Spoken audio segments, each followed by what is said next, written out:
All right, top 10 quarterbacks who have the most pressure on them, quarterbacks who have to be successful in 2023 for various reasons.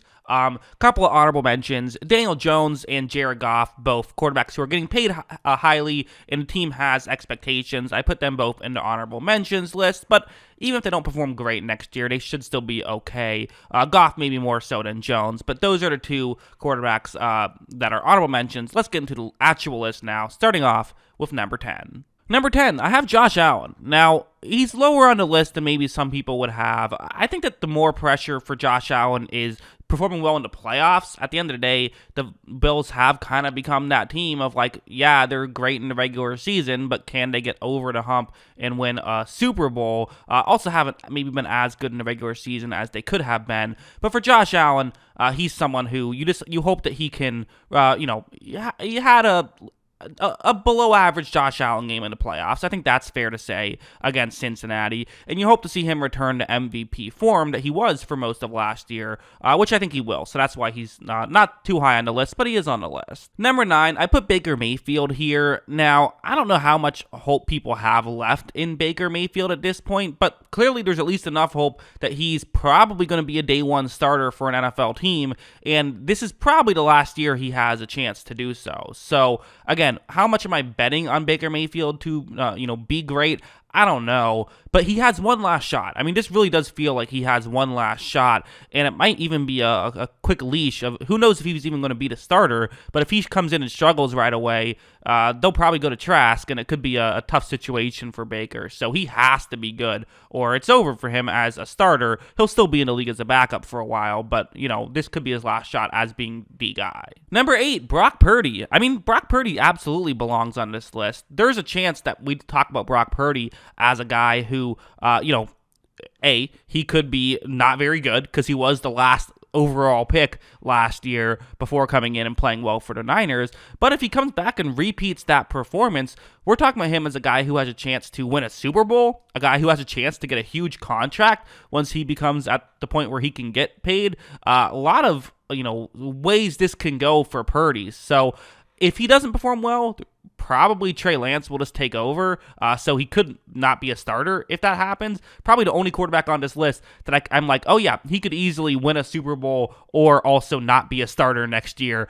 Pretty interesting, dynamic with him and with the 49ers. Number 7, Ryan Tannehill. I mean, even if Tannehill performs okay, that might not be good enough. He's in the last year of his deal, and the Titans just drafted Will Levis. So maybe it's not necessarily starting for the Titans. I do think that he'll probably still get a starting job somewhere, similar to like Jared Goff, who, the Rams move on from. They traded him, but then the Lions, they wanted him. They said, sure, we'll take him, and we'll, have him as our starter. I could see a situation like that happening with Tannehill, where he still goes somewhere else and plays decent there. But at the end of the day, if he wants to be a starter for the Titans, he has to play well, or maybe even next season, if things don't go well record-wise, he could be replaced. It's possible. Number 6, I put Justin Fields on here. And some people would say that he's not on here, but you know what?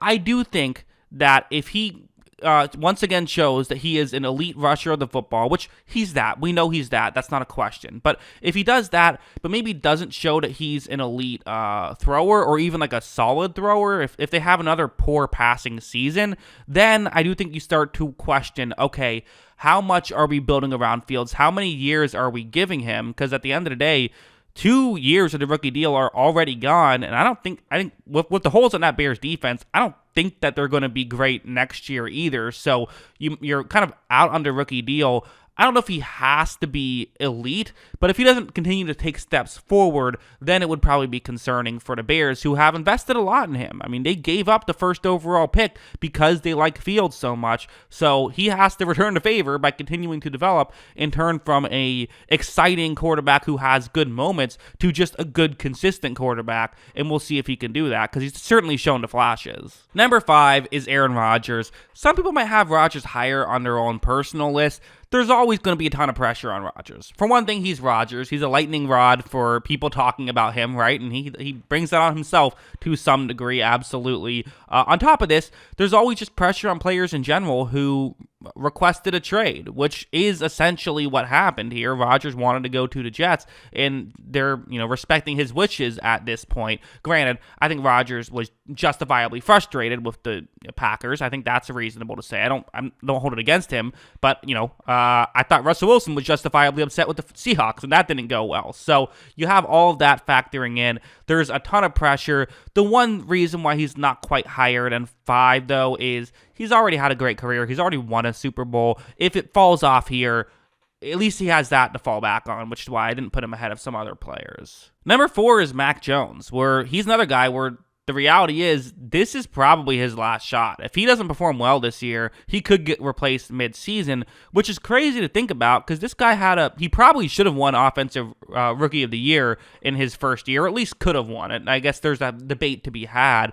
And then a terrible year, too. A lot of it was coaching, but if he's not good, then he's not in the league anymore. That it's really just, or not, he's still in the league, but he's not a starter anymore. It's really that simple. Number 3, I talked about him a second ago, Russell Wilson, who, again, I think that this would really hurt his legacy to some degree if the Denver thing just doesn't work out and he's not good anymore. He kind of will be talked about as a guy who had a really good peak sort of in the middle of his career, but fell off very quickly, and it could be talked about as one of the worst trades of all time by the Denver Broncos, and one of the worst contracts of all time if he struggles. But if he's good, well, then who cares? You got Russell Wilson. It still ends up being a pretty good contract and pretty good trades. So just fascinating to see. Again, another one where two very high extremes on either side. Number 2 is Deshaun Watson, who, listen, it's basically the exact same thing of Russell Wilson, right? Demanded a trade, team gave up a king's ransom, and then paid a ton for him, and then he didn't look good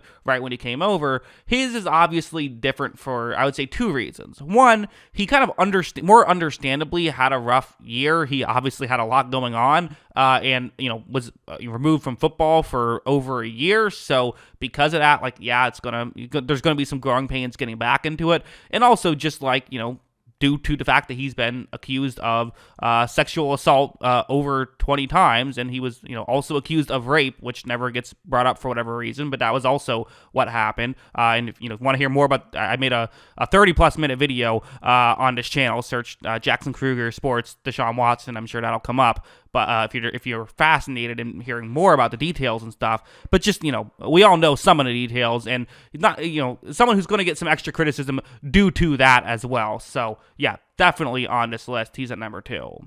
But number 1, and this isn't fair, right? It's not fair to have Jordan Love at number 1, but he's at number 1. I mean, the reality is, this is one of the most talked about narratives in the past, 5 years, is the Jordan Love selection. And the fact that he hasn't really played in the NFL is unfortunate that he has this much pressure coming in. But the reality is, let's just play the game of if the Packers draft T. Higgins. If the Packers draft T. Higgins instead of Jordan Love, T. Higgins was the next receiver taken after Jordan Love. I think they beat Tampa Bay in that game. The real issue down the stretch was they did not have anyone other than Adams getting open consistently. If they had T. Higgins, I think that they probably win that game. I can't say for certain, but I feel pretty good that they go to the Super Bowl against Kansas City. Yes, Kansas City was banged up. Who knows who wins? We can never say for sure, but there's a very real chance the Packers win the Super Bowl that year. I also think the Packers beat the 49ers the following year if they have T. Higgins. So I think there's a very real chance the Packers could win multiple Super Bowls if they made that selection. Meanwhile, it also caused Aaron Rodgers to, it ran Aaron Rodgers out of town. That was kind of the straw that broke the camel's back, and it's what caused the Packers to say, we don't want to deal with, Rodgers said, I don't want to deal with this stuff anymore. I'm going to leave. So you ran a Hall of Fame quarterback out of town. You had a championship contender that lost back-to-back years due to not having a good number 2 receiver when there was a great number 2 receiver that was taken just a few picks after Jordan Love was. All of that is forgiven if Jordan Love is great. And that's why there's so much pressure on him. This could be one of the worst draft selections of all time or one of the best, depending on how good he is. I don't know if he has to be good this year, but if he's not, it's certainly going to sting a little. So yeah, those are my thoughts. What are yours? Let me know in the comments below. Always love hearing from you. And of course, as always, thanks for watching.